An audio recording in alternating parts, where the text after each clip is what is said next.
mempelajari tentang tayamum dan taharah. Pada hari ini kita akan mempelajari tentang adanya kehidupan setelah hari akhir atau iman kepada hari akhir.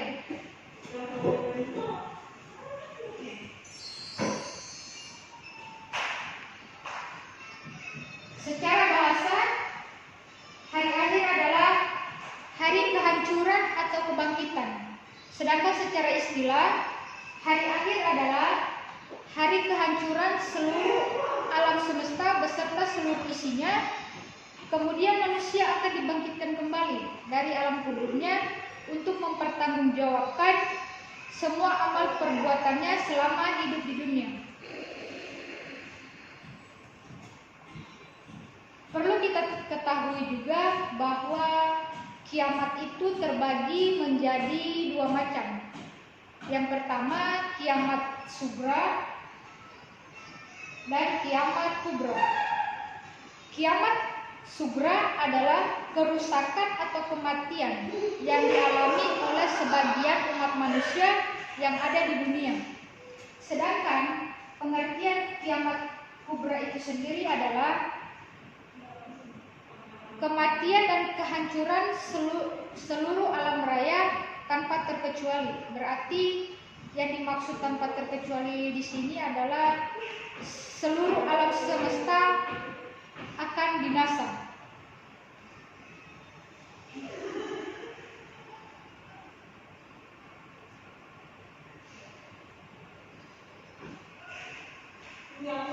Tanda-tanda kiamat sugra. Yang pertama itu banyaknya terjadi bencana alam.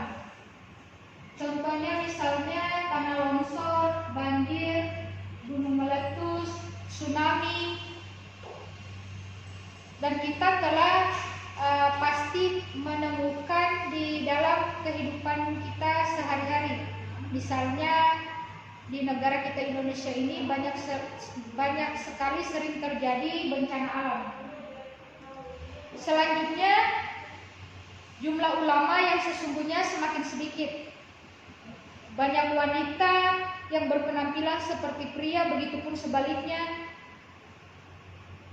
Kejadian ini banyak kita temukan di sekitar kehidupan kita. Jumlah wanita lebih banyak daripada laki-laki dibandingkan dengan seorang wanita. Sedang perbandingannya itu 50:1. Ilmu agama dianggap kurang penting. Di kehidupan kita sekarang ini banyak sekali yang menganggap remeh bahwa ilmu agama itu kurang penting di kehidupan kita sehari-hari. Mereka lebih mementingkan kehidupan dunia dibandingkan kehidupan di akhirat.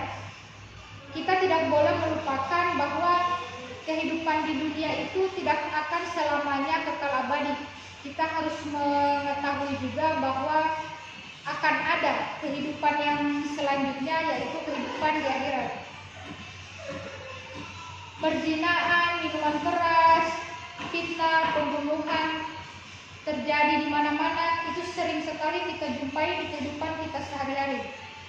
Lahirnya Dajjal atau tukang dusta yang mengaku dirinya sebagai Tuhan. Di kehidupan kita sekarang ini banyak sekali kita menemukan ada orang yang mengaku dirinya sebagai Tuhan. Itulah mungkin tanda-tanda kiamat kecil, dan sebenarnya masih banyak lagi tanda-tanda kiamat yang ada di kehidupan kita. Itu hanya Ibu menjabarkannya hanya secara rinci saja. Kemudian tanda-tanda kiamat besar.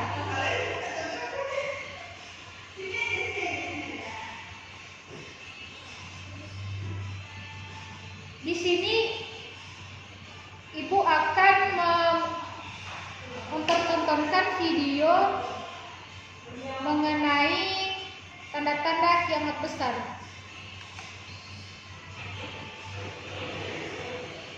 Salah satunya itu adalah terbitnya matahari dari arah barat. Ini merupakan tanda-tanda kiamat besar.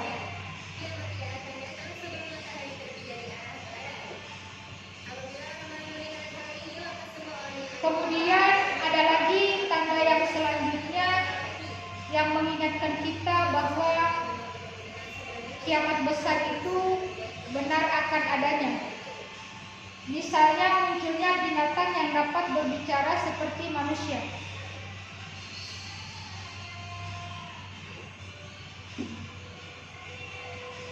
Di video ini ibu hanya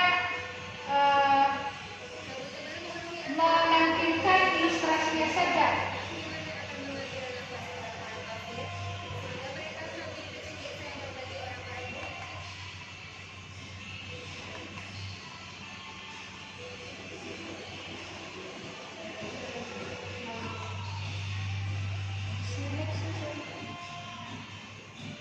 Kemudian tanda yang selanjutnya munculnya Dajjal, keluarnya Ya'juj dan Ma'juj, datangnya Al-Mahdi, turunnya Nabi Isa alaihissalam, hilang dan melenyapnya Al-Quran, dan sebenarnya masih banyak lagi contoh yang lain yang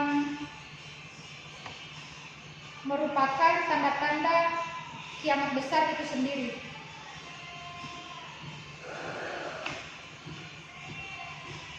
Setelah terjadinya kiamat, kita akan menjumpai yang namanya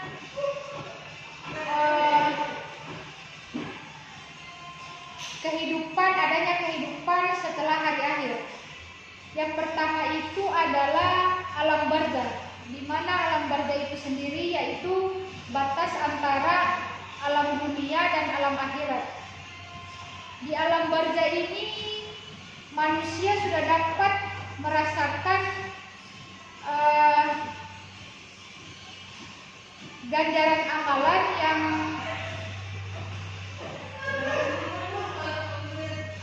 dia dapat selama kehidupannya di dunia.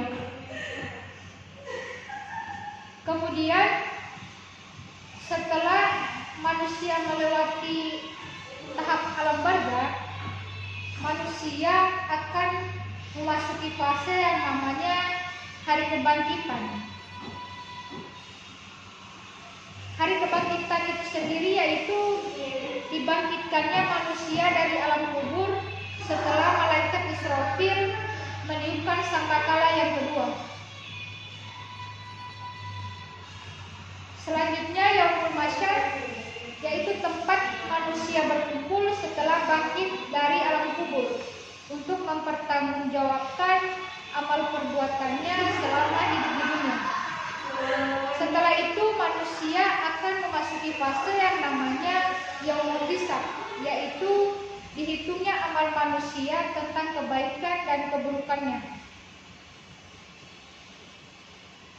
Setelah manusia memasuki yang namanya perhitungan amal, manusia akan masuk ke tahap yang namanya Yaumul Mizan, yaitu hari penimbangan amal baik dan buruk yang dilakukan manusia selama hidupnya.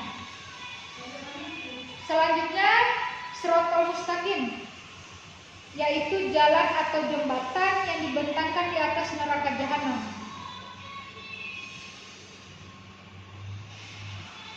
Yang akan dilewati manusia menuju surga sesuai dengan amal perbuatan mereka selama hidup di dunia.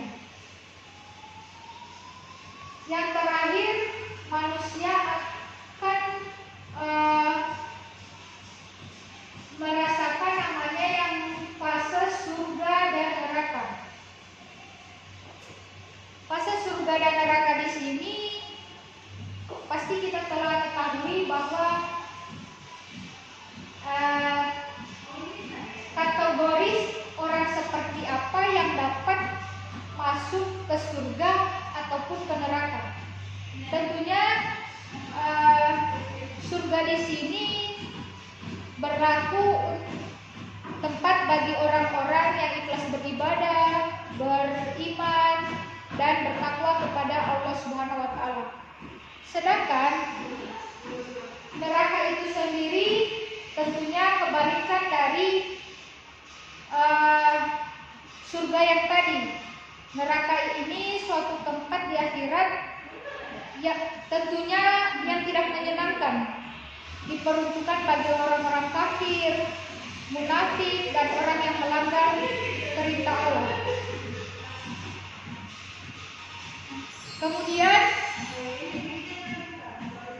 surga dan neraka itu sendiri mempunyai tingkatan-tingkatan tersendiri. Yang pertama di sini Ibu akan menjelaskan tingkatan surga itu sendiri. Yang pertama adalah surga Firdaus. Surga Firdaus di sini diciptakan dari emas. Penghuninya tentunya bagi orang-orang yang memelihara amanat, sholat, dan yang berpaling dari kerjaan. Tingkatan surga yang kedua, surga Adnan. Allah ciptakan dari intan putih. Tentunya penghuninya bagi orang yang sabar, yang bertaubat, beriman, beramal saleh, dan bertakwa. Tingkatan surga yang selanjutnya, surga Naim. Allah ciptakan dari perak putih. Surga Ma'wa Allah ciptakan dari jamrud hijau. Surga Darussalam diciptakan dari yakut merah. Surga Darul Muqamah diciptakan dari permata putih. Surga Al-Maqamal Amin diciptakan dari emas. Dan yang terakhir adalah surga Khuldi, diciptakan dari marjan merah dan kuning. Itulah tingkatan-tingkatan surga yang perlu kita ketahui bersama. Kemudian selanjutnya tingkatan-tingkatan neraka. Tingkatan neraka di sini ada 7. Yang pertama neraka Nahwiyah. Orang menyebutnya bahwa neraka Nahwiyah ini adalah neraka yang paling panas.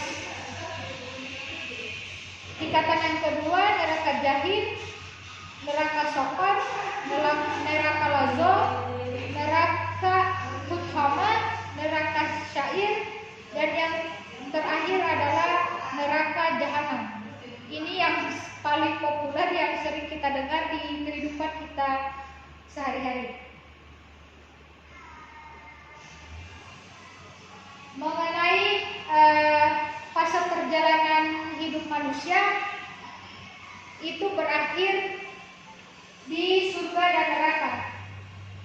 Jadi mungkin yang dapat Ibu jelaskan hanya itu saja mengenai fase-fase perjalanan hidup manusia setelah hari akhir.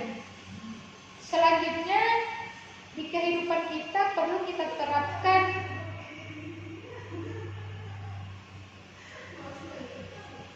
kehidupan bahwa di kehidupan hari akhir itu ada hikmah yang dapat kita petik atau yang bisa kita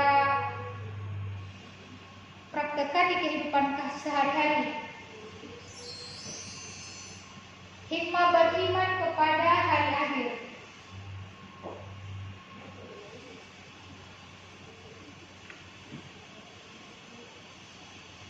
Dengan kita beriman kepada hari akhir, itu akan menambah iman serta ketakwaan kita kepada Allah Subhanahu wa Ta'ala.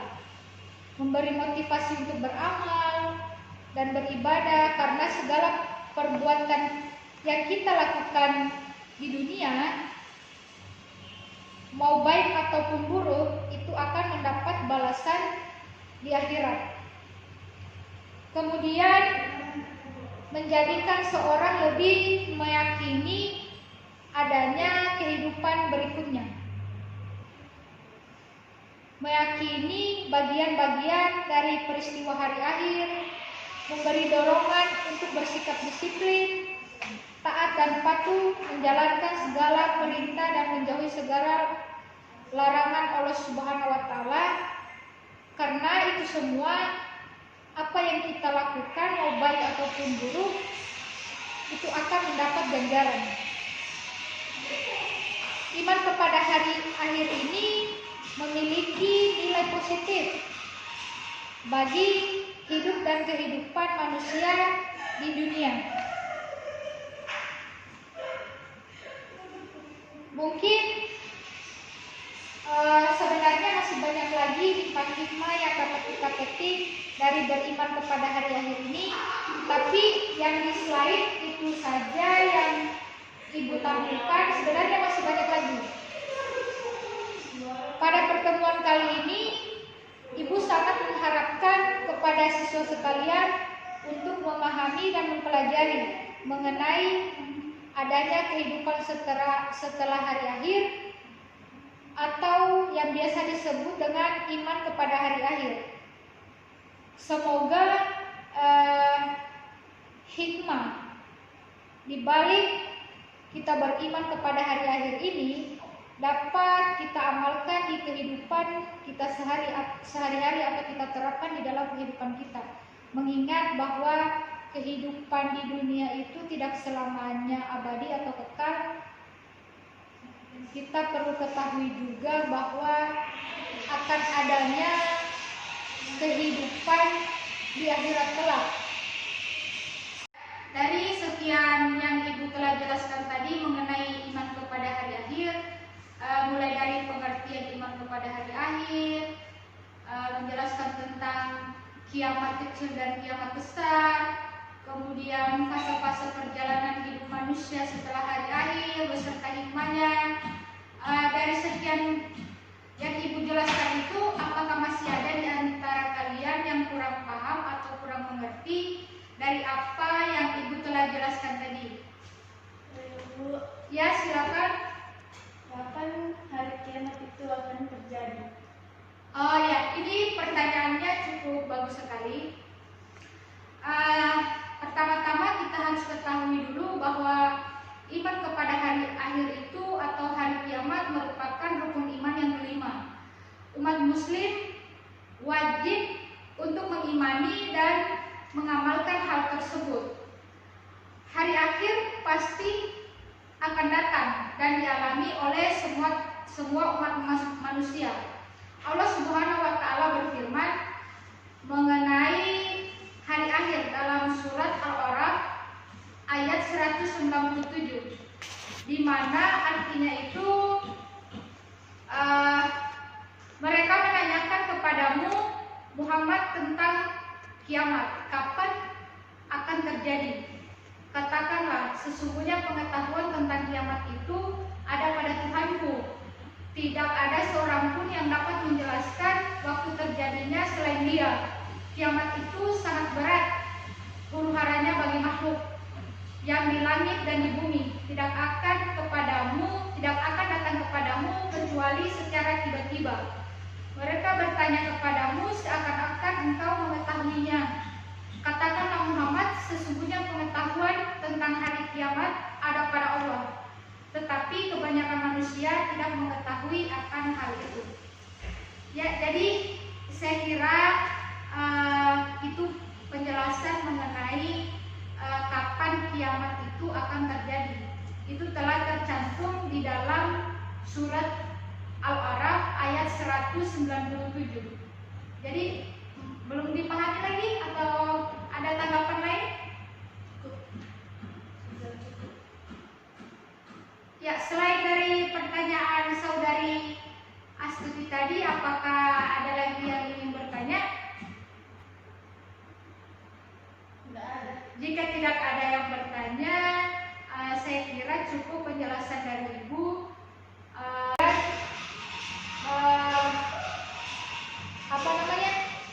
Untuk pertemuan kita hari ini dengan membahas adanya kehidupan setelah hari akhir atau iman kepada hari akhir, semoga apa yang Ibu sampaikan pada kesempatan ini bermanfaat untuk kehidupan kita sehari-hari. Saya kira cukup sekian untuk pertemuan hari ini. Mari kita mengucapkan hamdalah secara bersama-sama. Sekian dari Ibu. Wassalamualaikum warahmatullahi wabarakatuh.